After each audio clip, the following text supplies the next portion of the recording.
Il y a des raisons de s'inquiéter, c'est pourquoi je vous disais, parce que nous subissons le contre-coup d'un des premiers facteurs dont je vous parlais, qui est le fait que les prix des matières premières, le boom des matières premières, le cycle de hausse des matières premières, pendant les 15 dernières années, a eu un effet de traction très fort sur nos économies.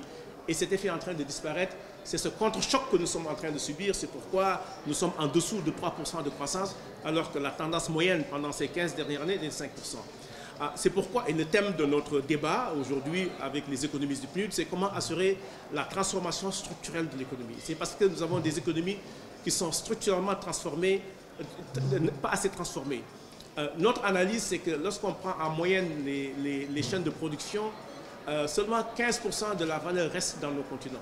85% n'est pas dans le continent. Donc il faut transformer nos produits pour que le curseur bouge. Au lieu de 15%, avoir 40%, 50%, 60%. Tant qu'il n'y a pas une grande valeur de rétention de ce que nous produisons dans nos économies, on ne peut pas aller très loin. La transformation structurelle veut aussi dire aller vers des secteurs, mettre nos ressources vers des secteurs moins productifs, vers les secteurs les plus productifs. Et ensuite, ça veut dire assurer qu'il y a une interconnexion de nos secteurs. Nous avons beaucoup de pays africains dont leurs économies sont basées sur les ressources naturelles exportées, alors qu'il y a tout un potentiel de transformation interne que nous pouvons faire.